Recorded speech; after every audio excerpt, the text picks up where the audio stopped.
Welcome back to the podcast. Just these guys, you know. This week, dump the negative thinking. There's safety, believe me, Doc, in dumping the negative thinking. We got Pastor Mike on the mic. We got Dr. Parker. We got the Shrank and the Hobbs. The Shrank.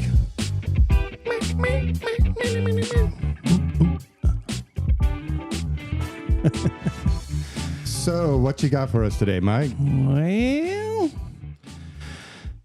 so dump the negative thinking. Dump the negative thinking. I like that. This is going to be a little bit of a follow-up to last week, but I thought I would share a experience that I had yesterday, but I needed just a couple of minutes to kind of set this thing up. Well, I was going to say, we're going to leave it a mystery as to why you're dressed like a trash man today, or A sanitary engineer. Okay. Sorry. We'll get there. It will be politically correct here, people. Yeah, we'll get there. It won't take long. What's your pronoun? So, trashy. So, Trashy with a K. Mm-hmm. So, last Sunday, we didn't do normal church. We didn't bring everybody into the building. We brought everybody into the building. Well, not everybody, but we brought a whole lot of folks into the building. Had some donuts and coffee. We all got assignments to go out and to tackle 5 pretty good-sized projects. Okay. We got everybody together. We had a little powwow. We prayed, and off we went. And the project that I was involved in. Now, before you leave that element of the story, just for the listener out there, that's how his church rolls. On Sunday morning, they got together for church, and they left the building to go into the community to actually serve people. Yeah. So, it ain't my church. It's our church. It's our church. It's we are the his church. And also, we just don't know any better. Sure.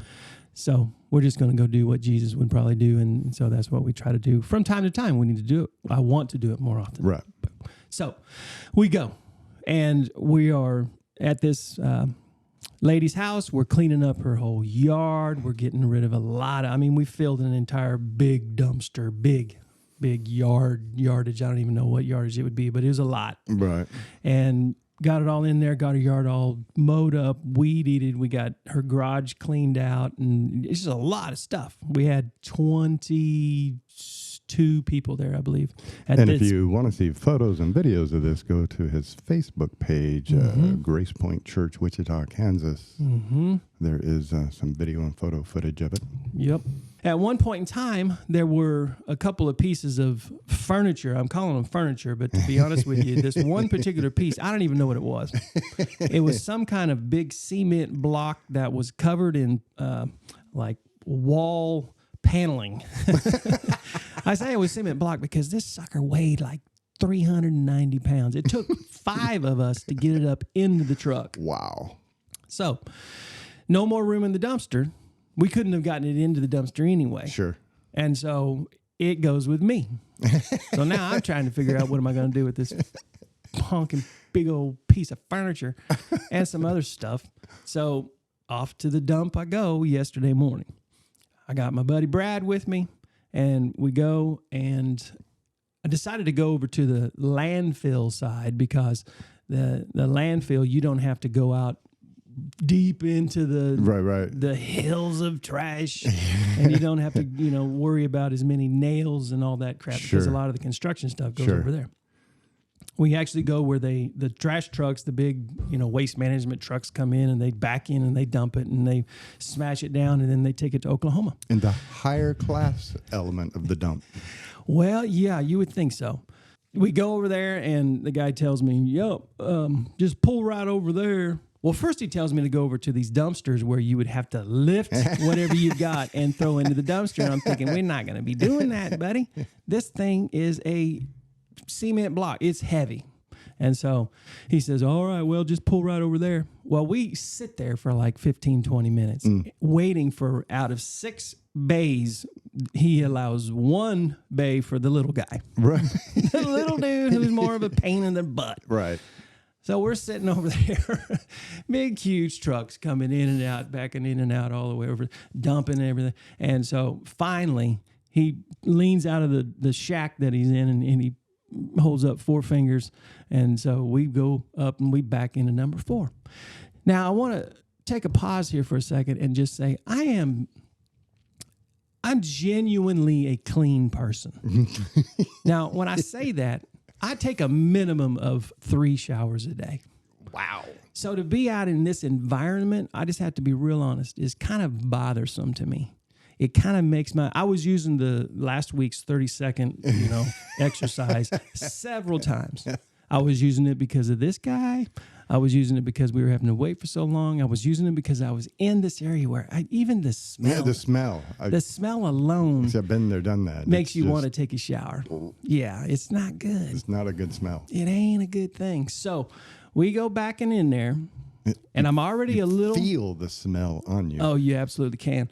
And I've always said to myself, I'm going to bring an extra pair of shoes, and whatever pair of shoes I walk into this cesspool with, I'm just going to kick them off as I sit in my seat and leave them and put new shoes on. And so I always forget, though. So I'm walking in there, and when you step out, you got to be careful. Be holding on because it's slick. And so your feet can come out from underneath you real quick.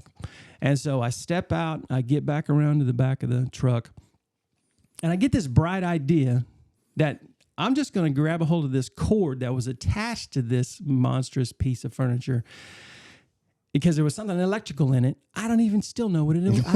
I will never know what this thing was. And I'm pulling on this cord, and I'm pulling. This thing had to weigh at least what I weigh, which is 225 or more. And I'm pulling on this thing, and I give it one good yank because I just want to get it pulled up a little bit so we can get behind it and push it. Sure. And I pull on it, and it snaps. Oh. The cord snaps. Oh. Now, when I say I fell down, I'm not just saying I just fell down. Right. I fell with momentum.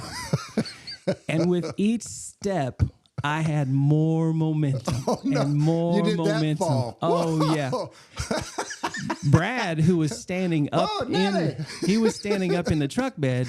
He's standing there, and he has this look of panic on his face, and I'm flying now, and I have to make a decision in the middle of this fall. Lord, help me. Yeah, in the middle of this trip, I just need to go down because I'm headed to the trough. and so I'm also... It was a long fall. Oh, it was a ridiculously long fall. And everything slowed down. So I could think all of these thoughts. Oh, my goodness. And I'm thinking, dang, I didn't put any gloves on. I'm headed straight down to where I don't even want my shoes to touch. Where my hand sanitizer? I'm picking up momentum. I just need to go down. Just give it up. And so I just dove. That's all I could do. I just dove. And I landed on my left shoulder with my hands up. And I don't think I hit my head. Somehow, by the grace of God, I didn't hit my head. And now I'm laying there. And you think the smell was bad before? Try being a couple inches away from the source. Now I'm laying there. Laying in the slime. And I'm thinking, okay, I'm going to get run over with this bulldozer as this guy's backing up. I'm going to get... How... And the main thing that I'm thinking is, okay, what did I break? I'm 56 years old, but here's the good news. The good news is I'm not to the age that hips break. Right. I'm not quite there yet. Now, the bad news is I'm definitely not at the age where you just jump right back up. Right. I'm in between. Those days are long gone. I haven't hit the broken hip stage. So I finally figured out how I could get my elbow put down. I'm still not touching the ground. I'm still young enough to be able to get up without using my hands on the ground. and I get up, and Brad, he's looking at me. He said, "Did you break anything? Are you okay?" And when he finally realized that I was going to be okay, because I was just silenced. I was so mad that I just wasn't even going to say anything. I go up there and I just almost lifted that thing out of the back of the truck and threw it off the truck. I was so mad. Yeah. And by the way, they make you wear these. Yeah. So this hasn't been washed. This was on the ground. This was that. You want to smell it? Yeah, you can smell it from here. Yeah, this thing right here that I'm wearing, I can't believe I'm going to put it back on. And so, yeah, they make you buy them. So you have to take them with you. And so what he said was, you look like a quarterback that was dropping back and got his foot stepped on. So there's your visual. Flying that backwards and just crashing.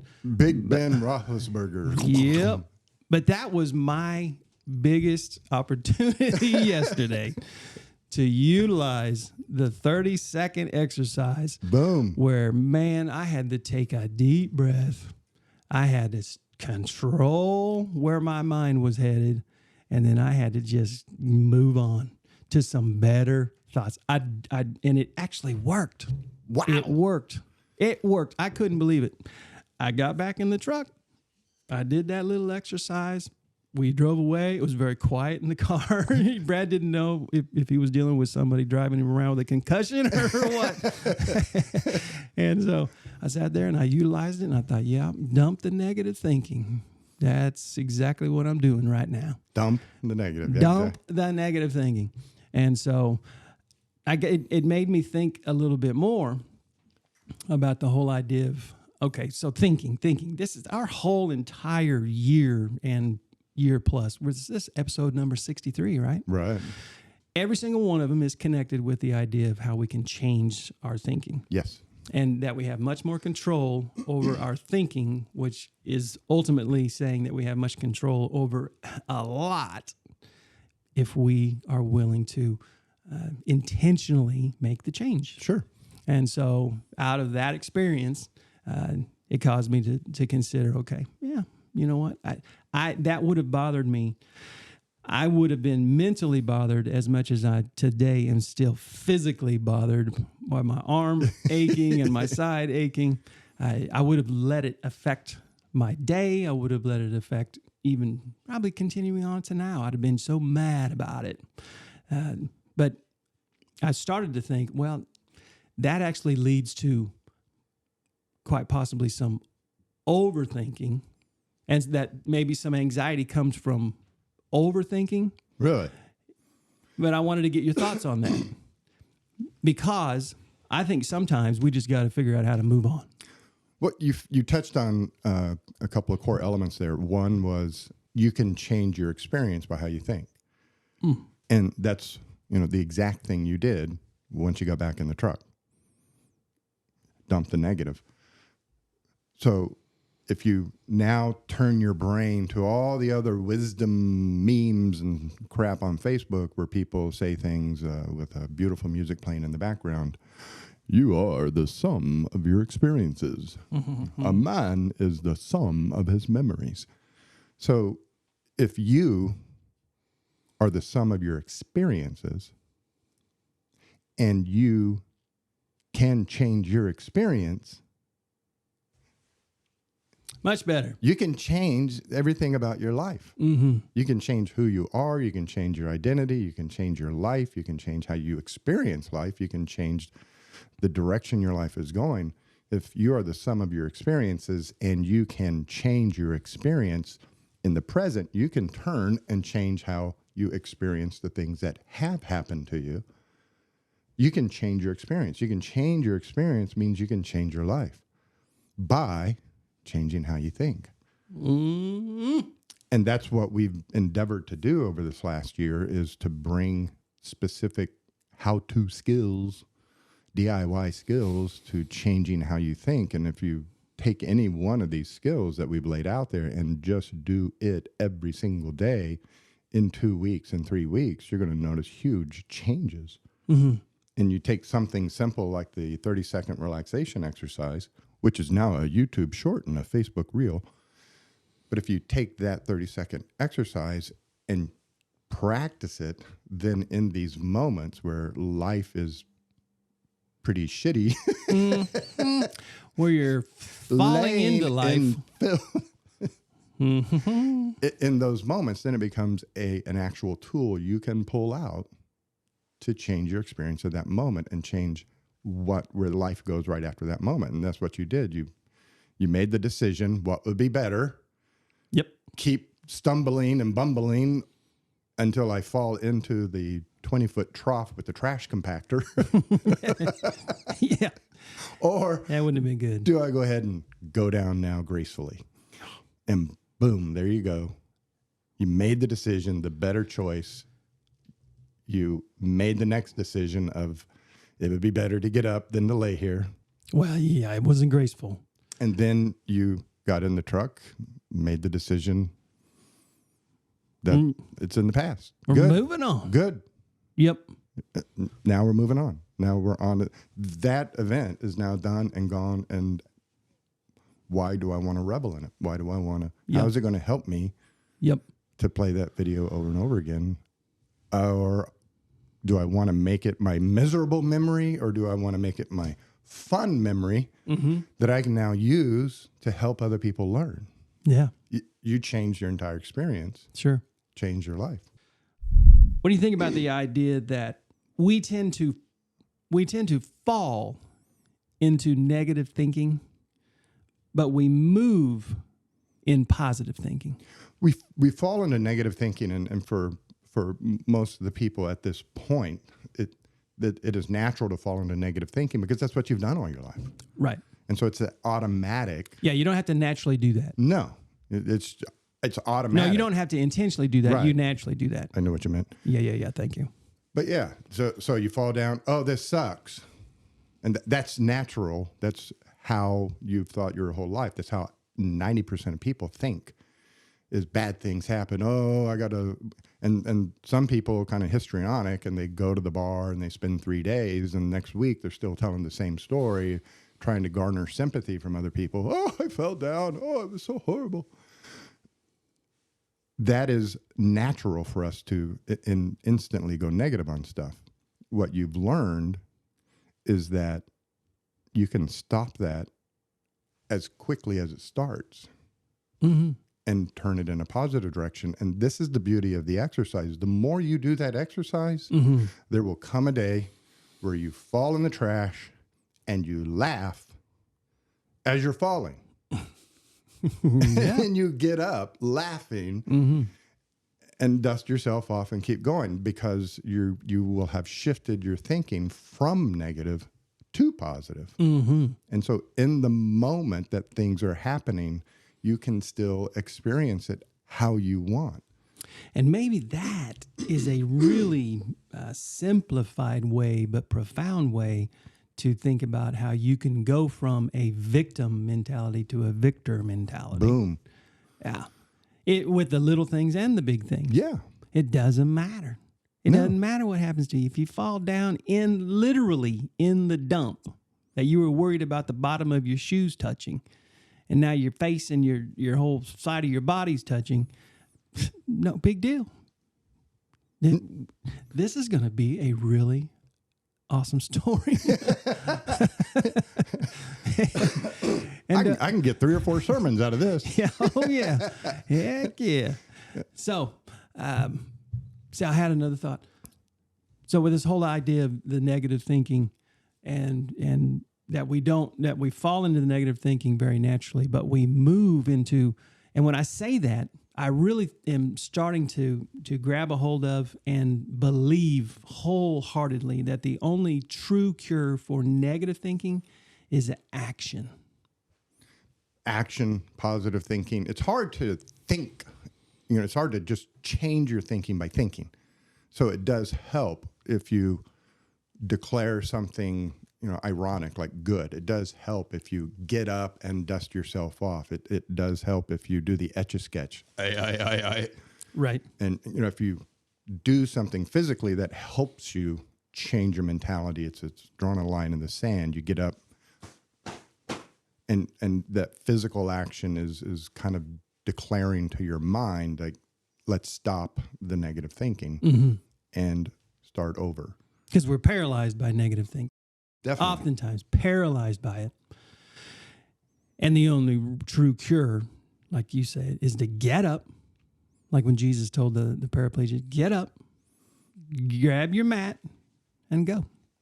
Get up. So maybe Go. today, Get up. if you have felt stuck where you're at and the negative thoughts have just been overwhelming you, maybe today's the day that you just decide. That's going to end. I'm going to get up and I'm going to go. And I'm going to experience life differently.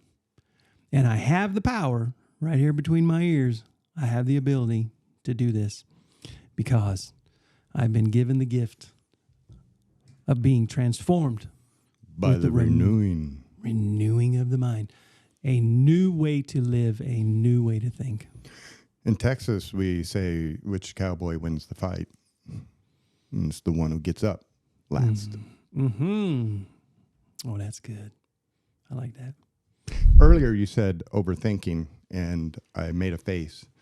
Okay. You want to know the exact comment that I made? What was the exact comment you made? The exact comment that I made was, well, I don't remember. So I started to think about the concept of the upside of overthinking, and that a lot of times our longer term anxiety comes from just the persistent cycle of negative thinking because we are overthinking. And then you looked at me with a little bit of a sneer. Your exact words were the upside of underthinking. Is that not what I just said? You said overthinking. Okay, sorry. Yep. Right, because But that's this morning we were talking up and about under. This morning we were talking about overthinking, and that's when I made the sneer. And the reason I'm glad you brought this up is because I hear it all the time. You know, my problem is I think too much. My problem is I overthink things. My, analysis, paralysis through analysis, and that is not the problem. And that actually adds to reaching that conclusion creates more problems, because if you are thinking about something and you're getting stressed, and then you tell yourself Stop thinking. You add more stress. Okay. Because you're now trying to not do something That we do. Yeah, I mean, the thought is in your head. So how are you going to not think about the thought in your own head? Yeah, it's not about... I'm not thinking about it. I'm not. And the stress comes up higher. We get up off the couch. We start kind of bouncing around the room. Yeah. I got to do something to distract myself from thinking about that. So it's you're stressed by how you're thinking, and then you stress yourself out more by trying not to think. For us rednecks, here's how I explain it to people. When you get out in your truck and you start it up, the engine starts running, right? Yep. Ain't nothing you can do about that. You turn the ignition, engine starts, and it's running. Now, you control whether it goes forward or backwards. But the engine runs still the same. Yep. You start it up, your engine starts running. Ain't nothing you can do about that. Now you're in control of whether it goes forward or backwards. I like that.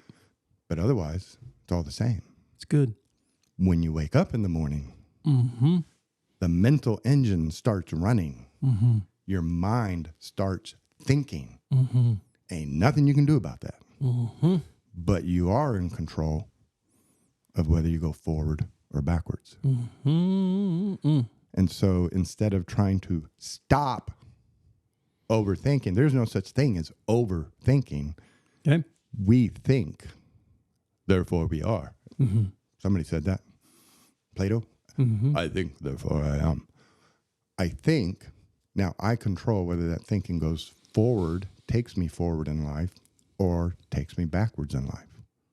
And so now you have the choice of how you will think about things. And that's the choice that you made at the dump. Yeah. So positive thinking takes you forward. Sure.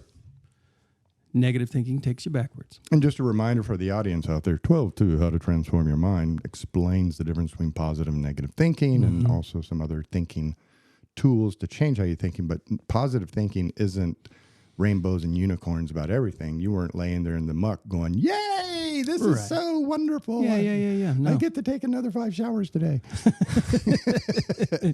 But the positive thinking was, get up. Right. I could lay here and wallow in this muck, this slime, hypodermic needles laying around, or I could get up. Yeah. Get up. That's a positive thought. There's a solution here. I have a problem. I'm laying in muck. Right. What's the solution? Yep. Get up. Yep. And that's what you did. And then what's the next step? Let's get this damn thing out of my truck. Stand back. Yeah. Yeah. So that analogy of lying in the muck is all of the negative thinking that we're actually, it's so easy to think that when we say we're allowing it, that's not true, but it's true. No. Here is allowing something. For the podcast audience, I now hold in my hands a pair of reading glasses, and I'm extending them towards Mike, allowing him to have them. Mm-hmm. However, Mike is staring at me like a monkey who's been burned too many times, and he's not taking the glasses from me. No. So, notice in this example here, to allow you to have my glasses, I must make the conscious choice to extend them to you. But before you actually acquire them, you have to make the conscious choice to receive them. Now, we're not allowing other people to control us. We're not allowing the past to control us. We're totally 100% giving control away. And so if I were to give you these glasses, as we walk out the door, I could drop them in your truck. And you get 2 blocks away and you're like, what the hell is he giving me these glasses for? I done told him I don't want them. But I gave them to you and you didn't even know it. And we, throughout the day, we give control to other people and they don't know it. They're just driving along, enjoying their music and their day and eating their granola with their knee on the steering wheel. And we're back there yelling and screaming and hollering. They have total control over us and they're completely oblivious to it. Our past is done. I'm not in the muck anymore, but I can give the past control by continuing to replay that video over and over, re-victimize myself over and over again. Mm-hmm. And you said, this is a good visual. When somebody... when people sit there and complain about, oh, this happened to me and it's so horrible and they said this and they did that. I'm like, when was that? A week ago, 2 weeks ago, 10 years ago. They're continuing to mentally lay in the muck. It's done. It's over. Mm-hmm. What are you doing today? What are you going to do tomorrow? It's good. And that's the perfect analogy. And I'm glad you brought that story in because there you were. Through no real, you fell. It happens. Right. But you got up. You got to get up. A year ago, you would have got up. I'd have got up. But I'd have been fired up. You might have jumped in the truck, slammed it in reverse, hit the brakes, shot that stuff out of the back of your truck, peeled out, drove out of there.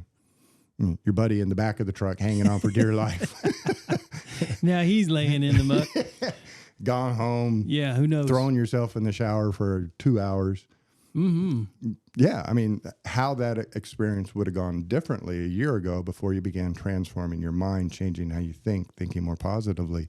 Your experience would have been totally different. You have made the changes over the last year. People have gotten to listen to those changes. I don't think people realize that you've been working this program on the air, and this is the fruits of your labor. It feels good. Well, thank you for bringing that in. Yeah. So one of the ways that you begin to think positively is to have a heart of gratitude. So something that I'm very thankful for, and I know you're thankful for, is that we're pushing 1,000 YouTube subscribers. Yes. Subscribers. Hold on. Yeah. So thank you to everybody that has subscribed That's wonderful. to the podcast. They say the first 1,000 is the hardest. Well, then the next 999,000 will be pretty easy. So tell them a little bit about what's around the bend as far as being able to walk around rolling some merch. Oh, yes. We're working on a logo for just these guys, you know. It's in the artist's hands now. He will be editing the logo, making some final touches to it. And we're going to be able to put it on T-shirts, hats, whatever, hoodies, many different items. And we will probably kick off something and throw some out there. Yeah. But there will be an online store. Awesome. Where you can go in the convenience of the middle of the night and order your own. Heck yeah. Christmas is right around the corner. So, 1,000 subscribers really cool. on That's really YouTube. Podcast keeps growing. We have a merchandise coming. We've got logo coming. We've got, what else? Next year, we're probably going to do a live broadcast from Hartman Arena. A couple of shorts are coming out you can share with your friends and family. So. Yep. So a lot happening. Thank you for subscribing. Thank you for liking and subscribing, and encourage anybody that you know to check it out. There you go. Because we are just these guys, you know. We got Pastor Mike in the house. And we got the Doc. It's the applause line after we announce his name. Somebody's got to do it. Stay out of the muck. Get up, dust yourself off, and get on down the road. Dump the negative thinking. Dump the negative. Awesome. Have a great week.